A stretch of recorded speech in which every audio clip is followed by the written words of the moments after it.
Cell Max is an absolutely insane unit in Universal Tower Defense, and this is how you can get them. First off, you're going to want to head over to the World Raids, and you're going to want to click the Cell Max Raid boss. Now, what you're going to need is you're going to need 7 of these symbols and 3 of the maximum chambers. Next up, you're going to want to head over to the story mode, and you're going to want to go over to the legend stages, and you're going to go over to the invasion. Right here, you're going to see that there's a key right here that's going to take you to an ultra boss that you need to complete. Once you've beaten that stage and you've gotten keys, you're going to get different tiers, and you're going to need to go up to tier 4 to be able to get the Cell Max. Once you've beaten the stages enough times and you get the keys, you're going to work your way from tier 1 up to tier 4. These keys will give you the chance to get the Cell unit, which you're going to need along with the various other evolution materials in here to evolve him into his imperfect form. Once you've got imperfect Cell, you're going to have to go into the Universal Tez, and you're going to go into the Blanco Beast event. You're going to need one of these tails right here for the 7% chance, and you're going to need a Boundless Orb, which you can obtain from the other Universal Tez. We might as well just grind Beast Gohan. And here we are to look at the brand new Boundless Perfect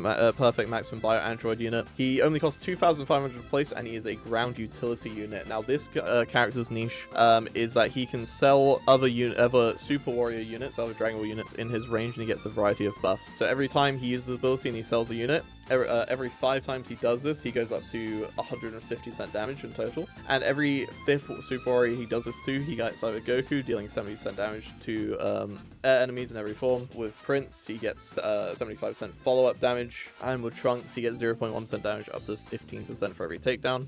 He has a bar, and on attack, he gets 20% perfection. And when he gets to full perfection, he'll either spawn 5 Bio Android Juniors that attack once for 60% of his damage. He'll either release a full AoE for 150% of his damage, or he'll apply a 40% slow for 5 seconds to all enemies in his range. And when all these effects have been triggered, he goes up to minus 20% SPA with minus 5. And when he's linked with Beast Gohan, he will attack in the same average SPA of both units. And on stun, he ignores the stun and just stuns Beast Gohan instead, which combos with Beast Gohan's abilities. And next, he has adaptation to anything. So with these abilities, in normal, he can deal 60% of damage to normal enemies in exchange for less damage to other enemies. He can become a hybrid at the cost of 25% of his range.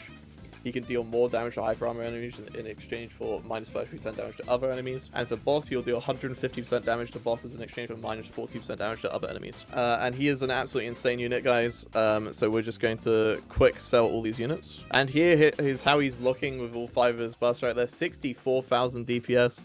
We can even get Bomber here. Let's wish for 15% more power, and off he is, 67,000 DPS. Absolutely insane. Let me know what you guys think of him, and I'll see you guys in the next one. And this is why